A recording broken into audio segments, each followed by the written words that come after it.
Hello, good morning, Fiora. Thank you so much for joining us today. We'll give it just 1 minute before we kick off the session, just as everyone enters into the room.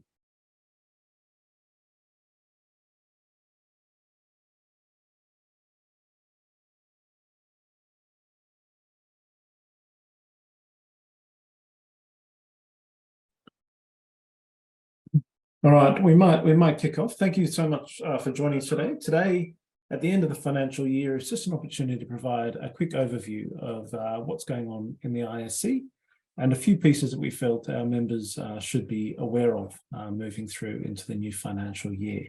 But before we kick off, I'd like to acknowledge the traditional owners of the land on which we're meeting today. For me, that's the Turrbal people, and in the sunny Brisbane area. I'd like to acknowledge their deep connection to land, water, and culture, and pay my respects to their elders past and present. The format for today is really fourfold. Firstly, we're going to look at sort of the IS version 2.1 planning tool. The second is to talk a little bit about our fee structure and some changes to our fee structure. Then a little bit around IS version 1.2, and then I'll be passing to Jane Nichols, our Chief Engagement and Development Officer, to talk a little bit about membership and events. With that in mind, starting off with IS version 2.1, many of you would be aware that we recently released IS version 2.1 to display or on consultation. In terms of the IS planning rating, why the IS planning rating? I guess twofold. The first one is recognition of where sustainability outcomes can be driven from, and really noting that we need to start embedding our sustainability thinking at the earliest possible stage to design or build the most effective solution and avoid those diminishing returns, and make sure that we are focused on maximum benefit realization. The second part is that the call out from the membership, the ISC's membership survey last year and the year before was really a high focus on embedding sustainability early, and we are directly responding to our members' requirements.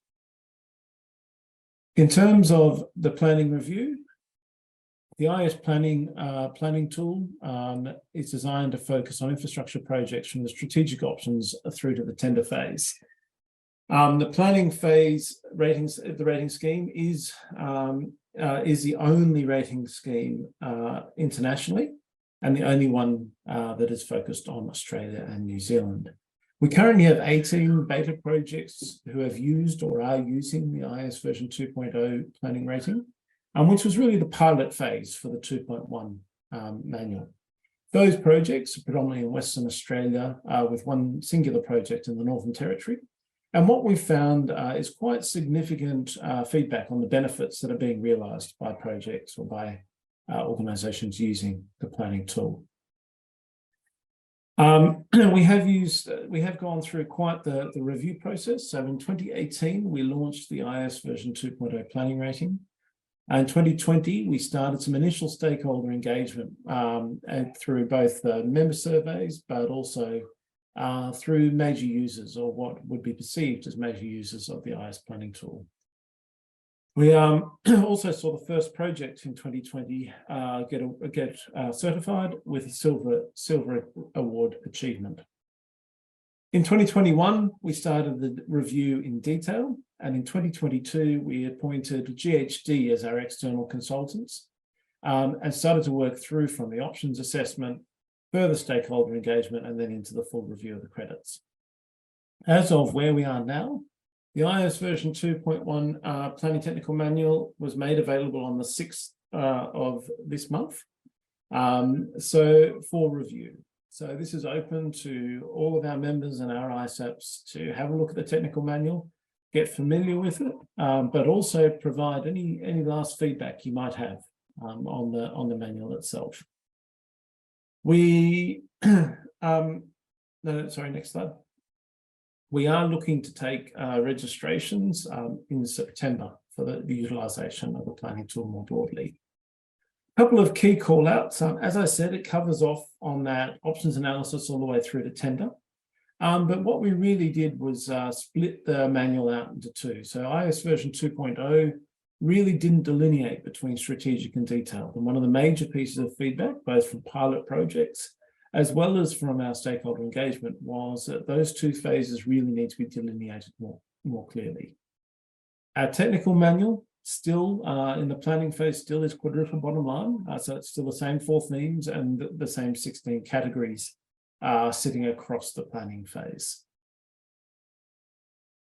In terms of IS version 2.0 to 2.1, so the strategic planning rating has 7 credits in it. We removed 6 credits from the detailed planning phase, so we're down to 30 credits in the detailed planning phase, and that's really in recognition of some of the challenges in terms of delineation. So what level of control over the asset lifecycle is actually held in planning versus a delivery phase. We have increased the involvement or requirements around stakeholder engagement, and that was in direct response to stakeholders' feedback.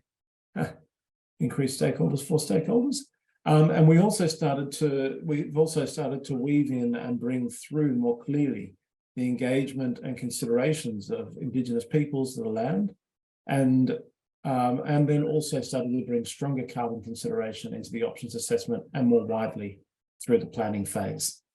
And finally, very clear delineation on handover requirements for future phases of work. So the work and planning is really flowing through that tender and de-risking and improving the outcomes provided both in delivery phase and in operations. So as I said earlier, we have split the planning rate into strategic and detailed. We also saw a 12% reduction in must statements from 2.0 to 2.1. There are no should statements within the credit criteria, so it is all very clear. And we've incorporated key decisions and relevant changes from the design and as-built 2.1 manual to make sure that that information flows and that the manuals are well connected. We also changed the SQP requirements. We standardized that to 4 and 7 years and removed the requirements of SQPs in some credits. In terms of the strategic planning rating, as I said, there are 7 credits in the strategic planning rating. It's important to note that for the first time ever, we have a mandatory credit, which is the ECN 1 credit, which is your strategic options assessment. But we might go to the next slide, but ultimately the entire strategic planning has been thought through in terms of how one would think about options assessment. So really integrating sustainability, so your leadership credit, and then starting to look at place, ECN 1 and ECN 3, and then how stakeholder resilience and equity start to connect place and your options assessment. In terms of the detailed planning, as I said, we're down to 30 credits. It has incorporated any of the planning beta rulings. There is a balance between the work required, evidence available, and the potential benefits that can be driven during the planning phase. And we've removed any aspects which better sit in design and as-built. So really starting to get much clearer in terms of delineation between the ratings. Carbon is explicit in the business case, both in ECN 1 and is considered more broadly across the manual. And then finally, we really have worked quite hard and focused on how you transition from strategic to detailed planning, and then from detailed planning to design and as-built. I'd really like to take this time to thank GHD for their support. They were absolutely fundamental to the review of the manual, and a massive shout out to the team for their contribution. In terms of, we might just skip that one, please, Lauren. In terms of the drive, so one of the things we have had to do as a part of reviewing our business and making sure that we're sustainable and supporting the industry for a longer term is start to think around the commercials of the rating tool. And in doing so, what we looked at really in a lot of detail was both the market challenges and what you valued. So what we're hearing across the market, and this won't be a surprise to anyone on the call, is that there are supply chain shortages and program delays. There is an increased demand for ESG and assured data. There are legislated targets and mandatory disclosures coming into play both in Australia and New Zealand. There's market capability constraints, a sustainability skill scarcity, and the benchmarks or the performance of the industry is shifting. What we also heard from our members is that you really do value well-supported rating partnerships, assurance with good governance, a well-maintained tool driving best practice, the continuous improvement aspect of the rating scheme, you're looking for greater efficiencies and cost effectiveness, and you want access to the assured data. When we considered all of this, we might go to the next slide. When we started to consider all of this, we really started to look at, okay, what is it we're going to try and achieve for our membership? The first one is maintain our service levels. So that means making sure that we are well resourced and we're providing the skill sets to make sure that you're getting the level of support you've grown to expect and require. The second is to invest in the scheme. So we need to start making sure that there's greater access to data, there's process efficiencies flowing through, and that the benchmarks are constantly maintained. And then finally, and we hear this time and time again from our membership, is that we need to progress the high priority initiatives. So we really need to be making more noise and creating a greater focus on resilience, on inclusivity, and on net zero, and making sure that the conversation is aligned to the level of reporting and information we can provide based on certified projects. To do all of this, we need to change the way in which we structure our fees. Traditionally, we've charged an upfront fee and then an assurance fee or near completion fee. That upfront fee was basically registration and support and was premised on a flawed function saying that a delivery phase, so design or construct, lasted 18 months. What we've found over time is that both of those phases last quite a much more significant amount of time, which means that we've been wearing quite a significant amount of financial risk. The second part is that in order to maintain and to improve our benchmarks, we have traditionally rested on the ongoing support of governments and industry, provide lump sum payments for development of new tools. We're looking to move away from that and start to make sure that the investment in the scheme is ongoing, and that our fees cover off on the things that really are core to our business.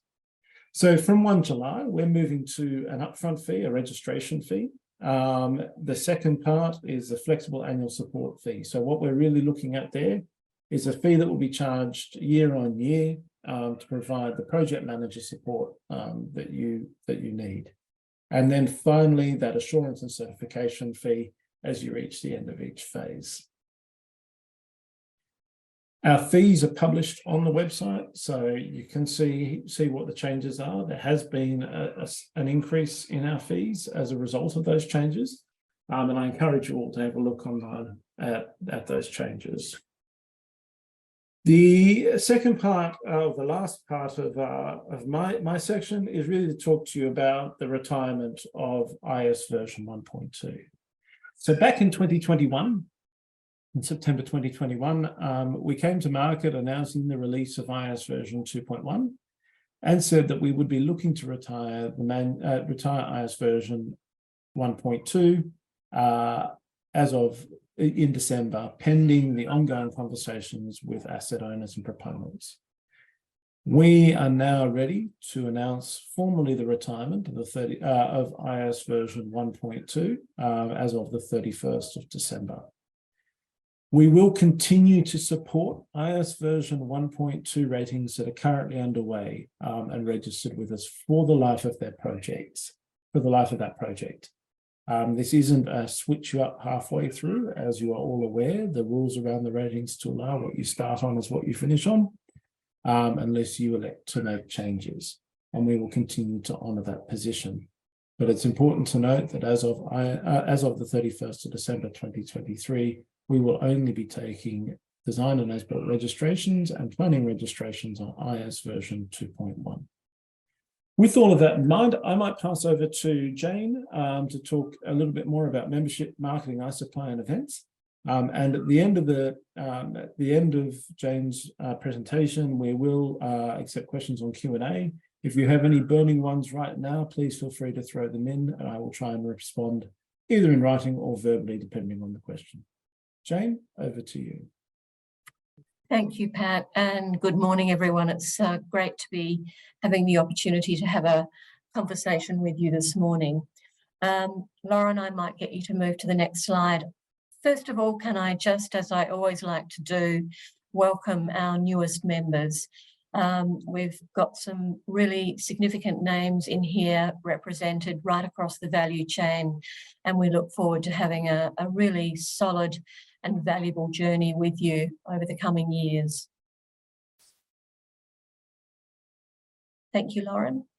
For those of you who are interested, it's you may wish to, when you receive a copy of this presentation, you can have a look at our full membership, which is over 230 organisations, and we do represent the entire value chain. So as you've probably found over time, when you're involved in collaboration opportunities with us, you have the opportunity to really mix and meet with all parties that come together to create sustainable infrastructure.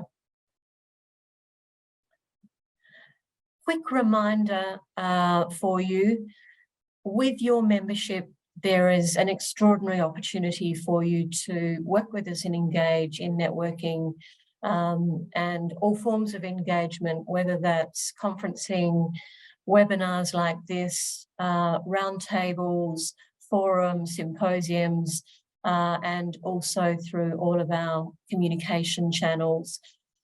Importantly, we've got all of those opportunities there for you in the newsletter every month. We, 2 times a month, in fact, we talk about the opportunities that are available, and I encourage you to please have a look, and if there's opportunities there that are of interest, or you'd like to have the occasion to work with us on developing a marketing plan for your organisation through the ISC, we'd be delighted to do that, but we do need you to engage in that so that we can make sure that you get all of the value that your membership offers you. In respect to pricing, just keep in mind that your membership in almost all instances provides you with about 30% discount or reduced pricing on everything that you do with us. So it really is a significant saving and some very powerful benefits for you to access. Our knowledge suite just continues to grow, so learning and capability will continue to be a really substantial part of how we support our members. If you've got anything that you're looking for, please don't hesitate to get in touch with the team, and we'd be happy to have a conversation with you about how we can tailor what you need at any point in time. Of course, we're heavily involved in advocacy and influence. Our ICE Supply online showcase is a critical aspect of what we do, and our member coalitions are still taking new memberships to be participants, and they're great opportunities for those in your organisation who are really showing that they have leadership and that they're looking for perhaps an opportunity to grow further. From a retention point of view as well as a knowledge point of view, they're phenomenal. Our technical working groups are full at the moment, but we're always happy for our members to drop onto our wait lists, and we look forward to engaging you as soon as an opportunity becomes available. I've quite deliberately left leadership positioning until last, and it's probably the most important communication that you get with your membership, the opportunity to carry the ISC logo, to communicate to all parts of the market that you are on a committed sustainability journey. So by participating, you're showcasing products and services and work that is setting you apart from the wider community. Thanks, Lauren. Most of you, I believe would be familiar with our iSupply directory. This is really just an alert to let you know that we are, as we regularly do, we're having a good look at the iSupply service and addressing new opportunities, challenges that we've heard about that some of you might be having. So we look forward to announcing those changes and developments over the coming period, first half of the new financial year. Thanks, Lauren. I hope that most of you are aware of our annual Connect conference and ISAP Day, which is coming up this time in Melbourne, occurring between Tuesday, the 5th of September, running right through to the 7th of September. We're well underway in our program or with our program, and many of you have engaged with us on how you want to partner in respect to sponsorship opportunities. There are still available opportunities for you if you're interested. I'd be delighted, as would Andrea Macros. We'd both be delighted to speak to you about that if you're interested. But by way of a very quick overview, we open on September 5th. We will be holding a leadership breakfast as our first, I guess, the marking of the opening of our conference. That's going to be a session on energy, and a really powerful one that's coming together very nicely. We'll then hold our Infrastructure Sustainability Professionals Day, our ISAPS Day. It is open for non-ISAPs if you've got a particular interest in really engaging in case study work, new technical developments and so on. But that's a full day, half of which will be really looking at case studies and the tools.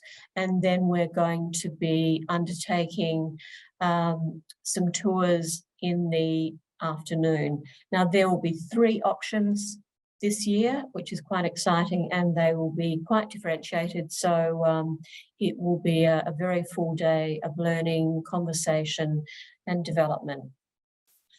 The days 2 and 3, Wednesday, September 6 and Thursday, September 7, represent our main plenary days, and we'll be running 2 stages throughout most parts of the day. The conference is being held at the Timber Yard in Port Melbourne. It's a phenomenal space. It's a space that lends itself to all manner of opportunities for our audience. So we're really excited about that. The program is coming together very nicely with some fabulous speakers.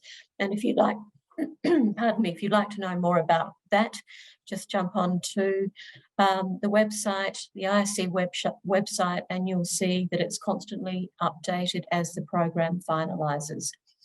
The certification dinner will take place on the Wednesday at Zinc in Federation Square, and the gala dinner and awards night, something that I know you're all looking forward to, takes place on the evening of Thursday, September 7, and will be held at the Timber Yard itself. Will transform the space at the end of the plenary day. Thank you, Lauren. So that's it from me. There is a more expanded webinar on tomorrow that goes into a bit more detail on many of these areas, but thank you for your time, and I think Pat is going to open for questions. Yeah, and I have responded to one online. So, Anne, thank you very much for your question. Anne's question was, are there options for the new 12 monthly fees to be prorated, i.e. if the rating support isn't required for the full amount of the full 12 months? And the answer is yes, we will be prorating the fees. This isn't it's got to be a sensible and fair and reasonable business relationship. So, but thank you for the question. I will encourage you in the Q&A session, in the Q&A piece down the bottom. If you have any questions or queries, please throw them in. Otherwise,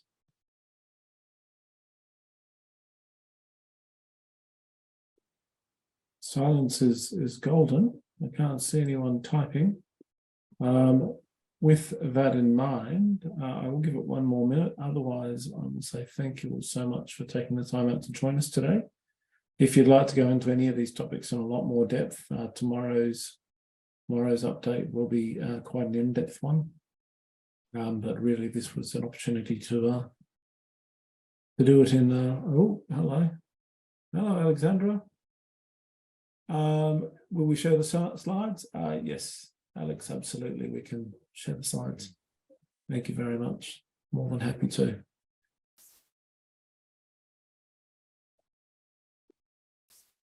Right. On that note, I'll say thank you all so much for taking the time out to join us.